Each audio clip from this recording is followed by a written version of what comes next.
नमस्कार दोस्तों, स्वागत है आपका राउजिंग स्टोरी क्लब में, जहां हम आपके लिए लेकर आते हैं प्राचीन कथाओं की वो अनसुनी कहानियां जो सिर्फ सुनने के लिए नहीं, महसूस करने के लिए होती है।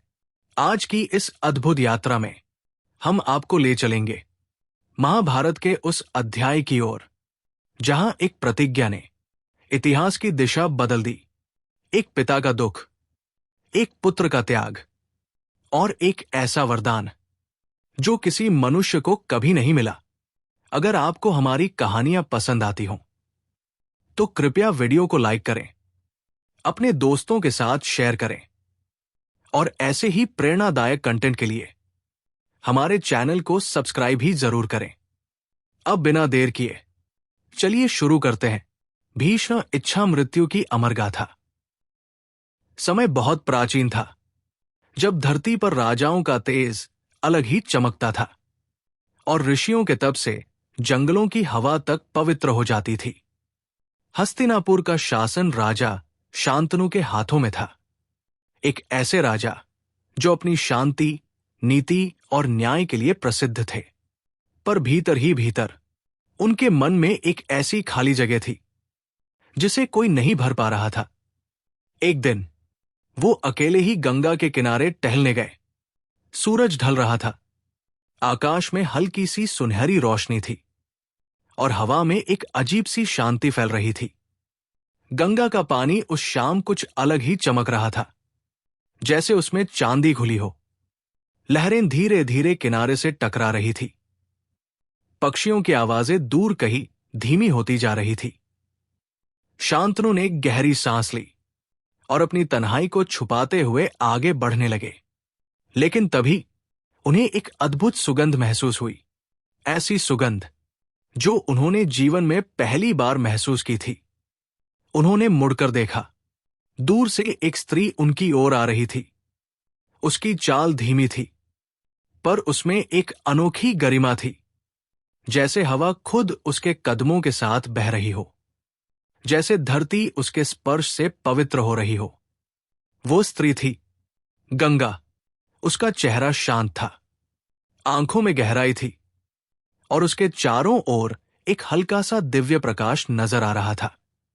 शांतनु उसे देखते रह गए, जैसे समय उसी क्षण रुक गया हो। गंगा ने राजा को देखा और एक सरल सी मुस्कान दी। वो मुस्कान शांतनु के हृदय को भीतर तक छू गई। उस क्षण राजा ने समझ ही नहीं पाया कि ये क्या था, आकर्षण, सम्मान या कोई दिव्य खिंचाव। पर कुछ तो था, कुछ बहुत बड़ा, जो उनकी नियति को बदलने वाला था। उस दिन के बाद शांतनु हर रोज गंगा के किनारे जाते। गंगा भी वहां होती, कभी जल में खड़ी, कभी किनारे बैठी, कभी हवा के संग झूमती हुई। धीरे धीरे ये मौन मुलाकातें एक अनकही कहानी बन गई। फिर एक दिन शांतनु ने साहस किया। वे गंगा के पास गए और बोले, आप कौन हैं? गंगा ने कुछ नहीं कहा, बस मुस्कुराई और चल दी। शांतनु उस मुस्कान में खोते चले गए। हर दिन उनका हृदय उनसे मिलने को बेचैन रहने लगा। राज्य था, कर्तव्य था, लेकिन मन कहीं और ही भटक जाता। आखिरकार एक दिन शांतनु ने अपना मन साफ कर दिया। उन्होंने गंगा से विवाह का प्रस्ताव रखा। गंगा ने उन्हें देखा। उनकी आंखों में एक अजीब सा दर्द था। फिर भी वे बोली, मैं विवाह के लिए तैयार हूं, लेकिन एक शर्त है। शांतनु ने तुरंत कहा, मैं स्वीकार करता हूं। गंगा ने कहा, आप कभी भी मुझसे कोई प्रश्न नहीं पूछेंगे, चाहे मैं कुछ भी करूं, चाहे जैसा भी करूं, आप चुप रहेंगे। ये शब्द सुनकर शांतनु के मन में एक हल्का डर आया, पर प्रेम उस डर से बड़ा था। उन्होंने हामी भर दी और यहीं से शुरू हुई महाभारत की सबसे रहस्यमय कहानी। विवाह के बाद कुछ समय बेहद सुखद बीता। गंगा प्रेम से रहती, शांतनु खुश थे, पर किंतु कहानी का अंधकार जल्द ही आने वाला था। समय बीता, गंगा ने एक पुत्र को जन्म दिया। शांतनु खुशी से भर गए। उन्होंने अपने पुत्र को गोद में उठाने की इच्छा की, लेकिन तभी गंगा ने वो शिशु उठाया और शांत नदी की ओर चल दी। शांतनु ने सोचा वो शायद कोई विधि कर रही होंगी, पर अगले ही क्षण गंगा ने नवजात शिशु को गंगा के जल में प्रवाहित कर दिया। राजा हक्का बक्का रह गए। उनके कदमों में जैसे जान नहीं रही। एक पल को मन चीख उठा, क्या कर रही हो? पर वचन उन्हें रोक गया। गंगा ने मुड़कर देखा भी नहीं। वो शांत खड़ी रही, जैसे कुछ हुआ ही न हो। शांतनु ने उस रात आंखें बंद की, पर सो नहीं पाए। दूसरे दिन गंगा ने एक और पुत्र को जन्म दिया, और वही हुआ।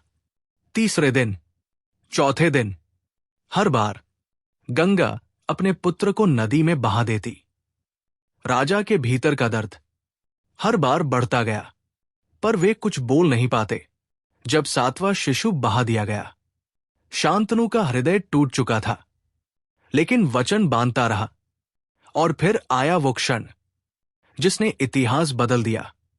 8वें पुत्र के जन्म पर गंगा ने फिर वही किया। वो उसे नदी की ओर ले गई। शांतनु पीछे पीछे दौड़े। मन में तूफान था और होंठ कांप रहे थे।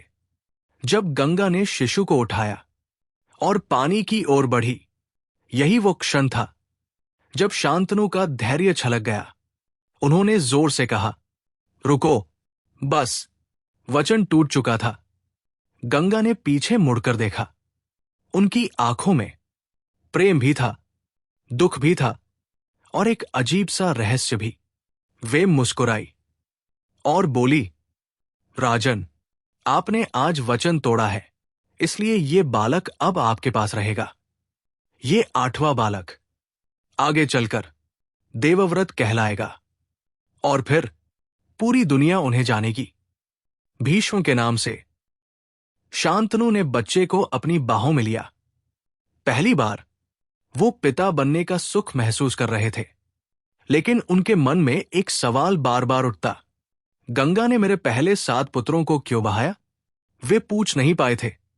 वचन जो बांधता था, अब वचन टूट चुका था, पर उस रहस्य का उत्तर उन्हें फिर भी नहीं मिला। गंगा ने शांतनु के पास आकर कहा, मैं अब जा रही हूं। ये बालक आपका है, लेकिन इसका भविष्य कुछ और ही लिख चुका है। शांतनु चौंक गए। गंगा ने बच्चे के सिर पर हाथ रखा और उनकी आंखों में एक दिव्य चमक दिखाई दी। गंगा बोली, ये बालक साधारण नहीं है, स्वर्ग से आया है। इसके भीतर देवताओं का तेज है। इतना कहकर गंगा जल में विलीन हो गई। शांतनु अकेले रह गए, एक नवजात बालक के साथ और हृदय में सो सवालों के साथ। दिन बीतते गए। बालक बड़ा होने लगा, लेकिन वो साधारण मानव जैसा नहीं था। बचपन से ही उसकी बुद्धि अद्भुत थी। वो शब्द सीखता नहीं था। शब्द जैसे खुद उसके मन में उतर जाते थे। धनुष उठाते ही उसका हाथ स्थिर हो जाता। घोड़े पर बैठते ही उसका संतुलन योद्धा जैसा हो जाता। राजा शांतनु गर्व से भर उठते। वे सोचते, मेरे पुत्र जैसा कोई और नहीं। एक दिन एक महान ऋषि हस्तिनापुर आए। उन्होंने बालक को देखते ही कहा, यह कोई साधारण मानव नहीं, इसके भीतर देवों का तेज है। इसे हमारे साथ भेजो। ये शिक्षा पाएगा जैसी किसी मानव ने नहीं पाई। शांतनु ने अनुमति दे दी। देवव्रत को उन ऋषियों के साथ भेजा गया जो मानवों के अलावा देवताओं, गंधर्वों और अप्सराओं को भी शिक्षा देते थे। वहां उसका दिन कुछ ऐसा बीतता। सुबह सूरज उगने से पहले उठ जाना, धनुर्विद्या की साधना, अस्त्र शस्त्र का अभ्यास, तप, योग और मंत्रों का अध्ययन, राजनीति और कूटनीति का अभ्यास, वेद, न्याय और धर्मशास्त्र का ज्ञान। ऋषि उसके तेज से चकित हो जाते। एक दिन गुरु ने कहा, देवव्रत, तुम्हारी स्मरण शक्ति असाधारण है। एक बार सुनते हो और सब याद कर लेते हो। वो मुस्कुराता, पर भीतर वो जानता था कि उसके भीतर कुछ दिव्य है जिसे वो खुद भी नहीं समझता। देवव्रत अब किशोर हो चुके थे।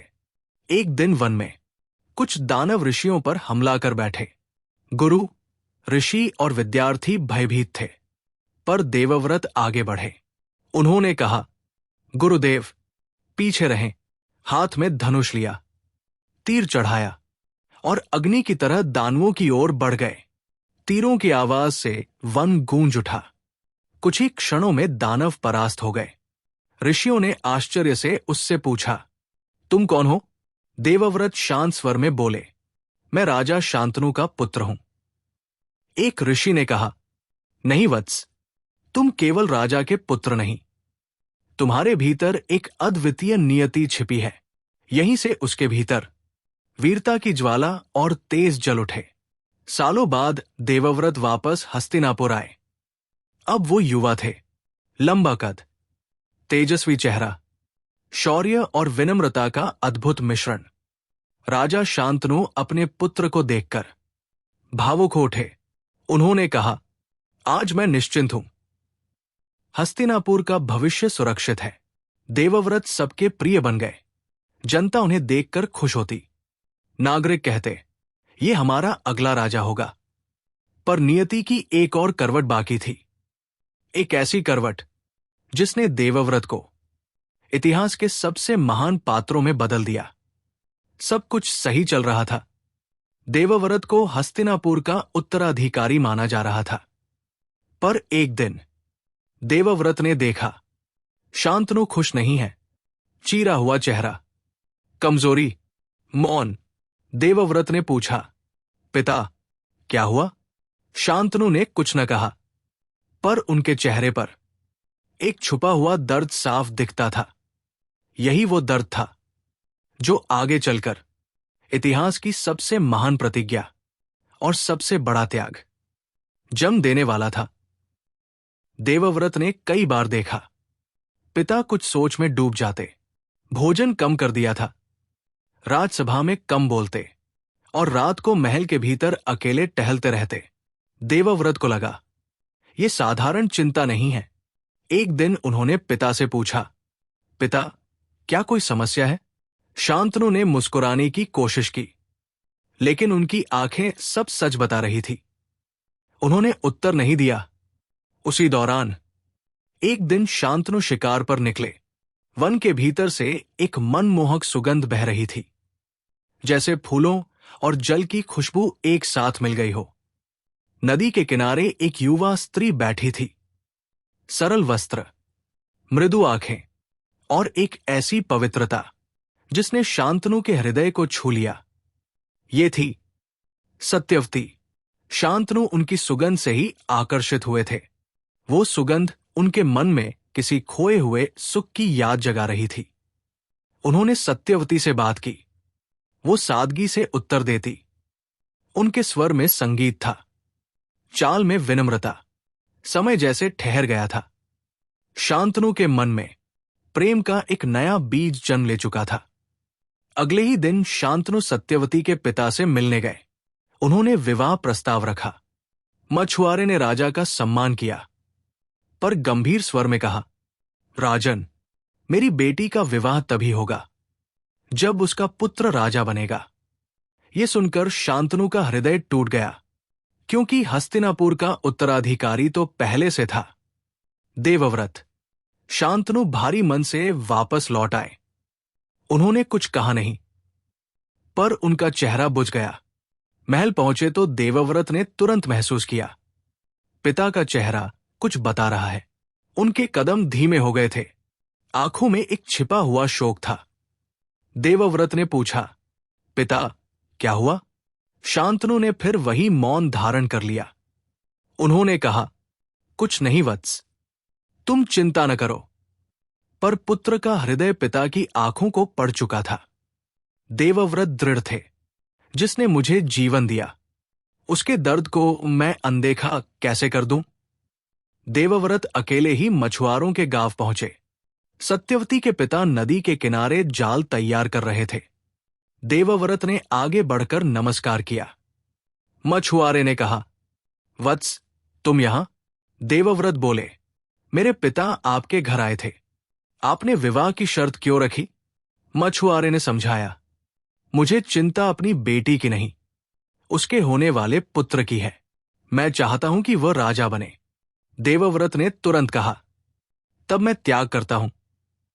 सिंहासन आपका पोता ही पाएगा। मछुआरे का चेहरा गंभीर हो गया।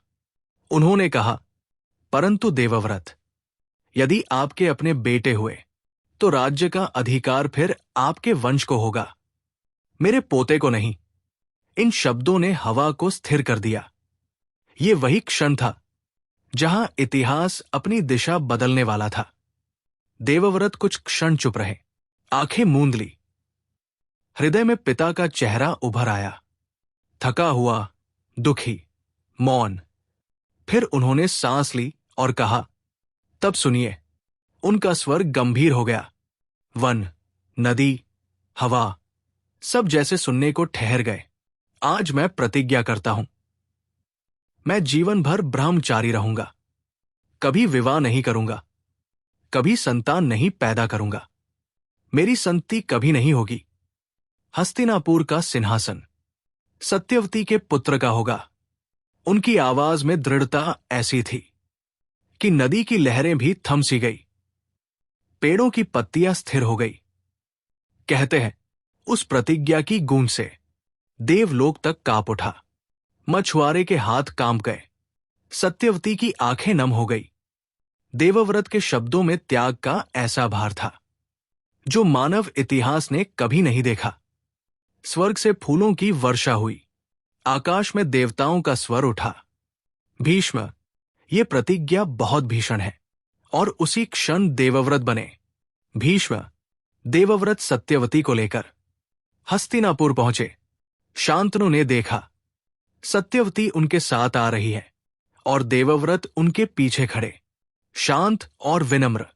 सत्यवती ने सब बताया, देवव्रत की प्रतिज्ञा, उनका त्याग, उनका धर्म, उनका साहस। शांतनु के पैरों तले जमीन खिसक गई, आंखें भर आई। वे देवव्रत के पास गए, उन्हें गले लगाया और बोले, वत्स, तुमने मेरे लिए अपना सब कुछ त्याग दिया। तुम्हारे समर्पण को मैं शब्दों में नहीं बांध सकता। फिर शांतनु ने आशीर्वाद में हाथ उठाए।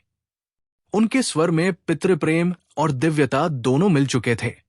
हे देवव्रत, आज मैं तुम्हें ऐसा वरदान देता हूं जो किसी मनुष्य को नहीं मिला। मृत्यु अब तुम्हारे ऊपर अधिकार नहीं करेगी जब तक तुम स्वयं न चाहो। तुम इच्छा मृत्यु प्राप्त करोगे। ये सुनकर संसार स्तब्ध रह गया। देवता झुक गए, ऋषि मौन हो गए और मनुष्य आश्चर्य में डूब गया।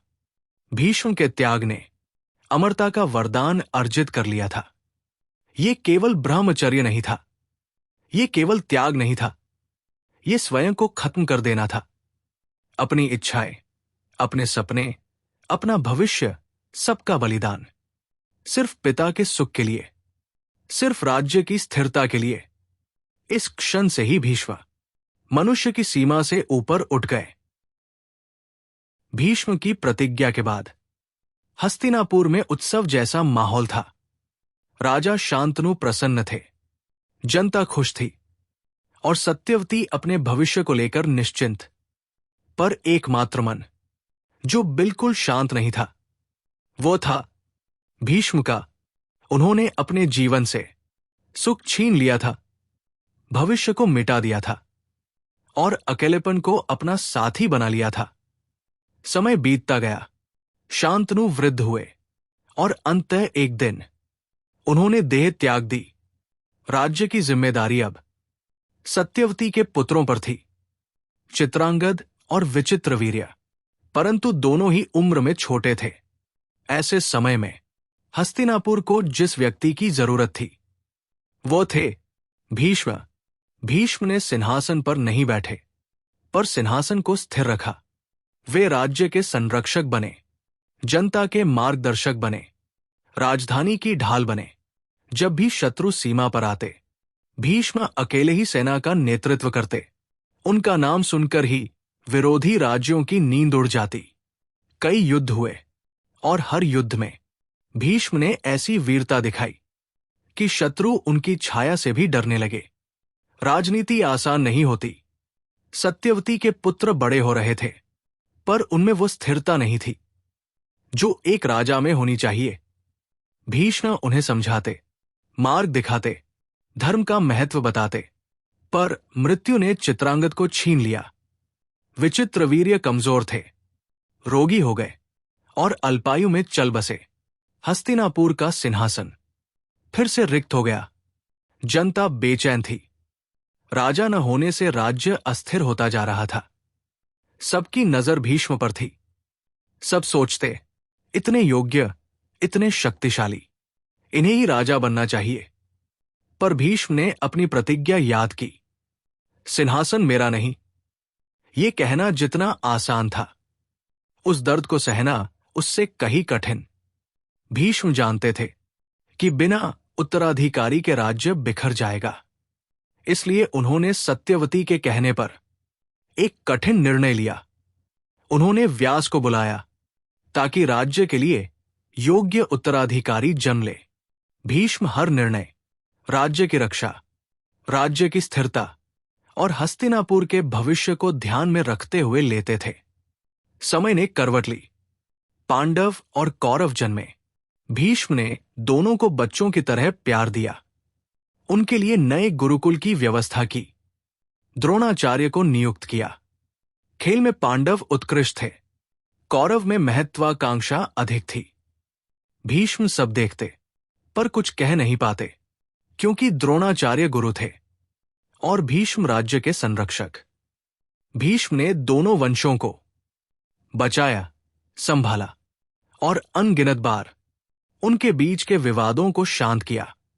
उन्होंने दुर्योधन को कई बार रोका, पर दुर्योधन की महत्वाकांक्षा अंगारे की तरह तेज थी। ये संघर्ष उनके जीवन का सबसे भारी बोझ बन गया। बाहर से भीष्म पर्वत की तरह अडिग थे, पर अंदर एक एकाकी जंगल था। बस कर्तव्य और कर्तव्य की चिता में जलता हुआ जीवन। पांडव बड़े हुए, कौरव बड़े हुए, उनके बीच कड़वाहट बढ़ती गई। ईर्ष्या, महत्वाकांक्षा और षड्यंत्र राजमहल के अंदर ही पनपने लगे। भीष्म सब देखते रहे, पर उनके हाथ बंधे थे। और अंत में यही मौन संघर्ष उन्हें महाभारत के युद्ध तक ले गया। एक ऐसा युद्ध जिसमें उन्हें लड़ना नहीं था, पर लड़ना पड़ा। एक ऐसी सेना के पक्ष में जिसके निर्णयों से वे सहमत नहीं थे। एक ऐसा संघर्ष जिसमें उनका हृदय पांडवों के साथ था, पर शरीर कौरवों की सेनाओं के आगे। यही था भीष्म का जीवन, कर्तव्य का महल और त्याग का कारागार। समय ने करवट ली। युद्ध का भयावह आकाश हस्तिनापुर पर छा चुका था। कौरव और पांडव, दो वंश, एक ही खून, पर अब एक दूसरे के विरुद्ध खड़े। धर्मी और अधर्मी की रेखाएं खिंच चुकी थी। राजमहल के गलियारे अब तलवारों की खनक सुनते थे और मैदान युद्ध की आग को महसूस कर रहे थे। भीष्म जानते थे ये युद्ध होना ही है, क्योंकि अधर्म की जड़ें बहुत गहरी हो चुकी थी। भीष्म का हृदय कह रहा था, धर्म पांडवों के साथ है, पर प्रतिज्ञा कह रही थी, तुम्हें कौरव सिंहासन की रक्षा करनी ही होगी। यही भीष्म का सबसे गहरा घाव था। हृदय एक तरफ, कर्तव्य दूसरी तरफ। उन्होंने आकाश की ओर देखा। हे देवों, ये कैसी परीक्षा है? अजेय पराक्रम। अगले दिन शंख बजा, ध्वज फहराए और महाभारत का महान युद्ध शुरू हुआ।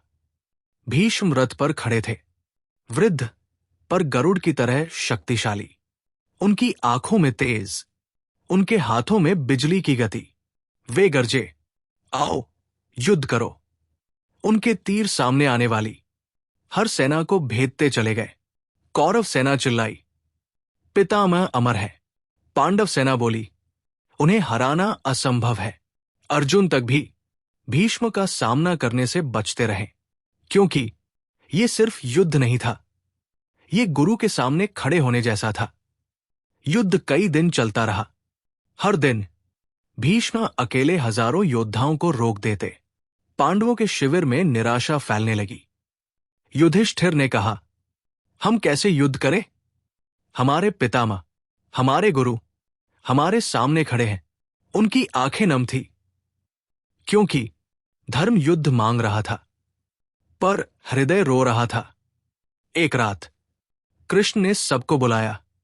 उन्होंने कहा, जब तक भीष्म खड़े हैं ये युद्ध जीता नहीं जा सकता, पर उन्हें कोई मार नहीं सकता सिवाय उनके अपने निर्णय के। सब हैरान थे। कृष्ण आगे बोले, भीष्म के हृदय में एक ही बात है जो उन्हें रोक सकती है, स्त्री के प्रति उनका सम्मान। शिखंडी उनके सामने खड़ा होगा। अर्जुन चौंक गए। और मैं? कृष्ण बोले, तुम बाण चलाओगे, पर उनका वध उनकी इच्छा के बिना नहीं होगा। सब समझ गए, अब भीष्म की इच्छा उनके अंत का कारण बनेगी। अगले दिन भीष्म मैदान में उतरे, पर उनकी आंखों में बदलाव था। उन्होंने देखा, सामने शिखंडी खड़े हैं।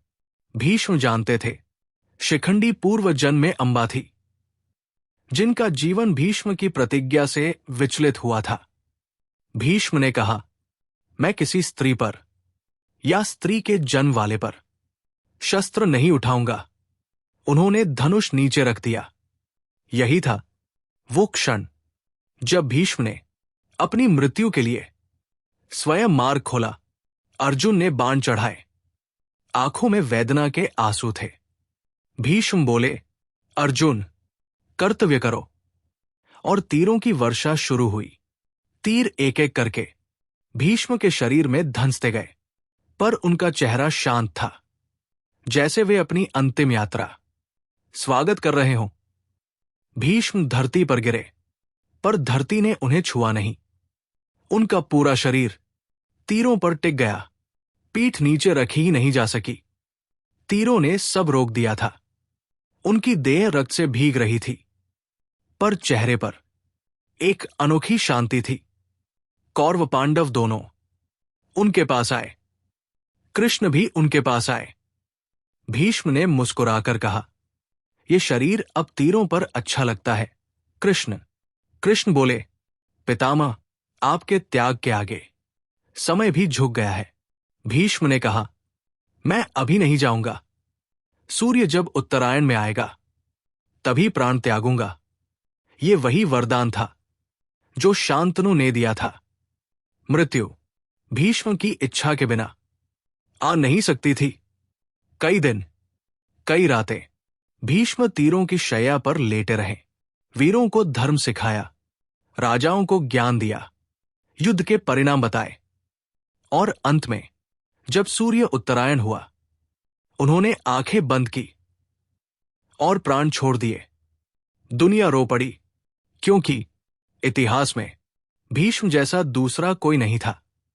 भीष्म का जीवन त्याग की पराकाष्ठा था, कर्तव्य की मिसाल था, धैर्य का पर्वत था। इच्छा मृत्यु उन्हें यूं ही नहीं मिली, ये त्याग का पुरस्कार थी, वचन की शक्ति का प्रमाण थी। आज भी उनकी प्रतिज्ञा सुनकर मन कांप उठता है।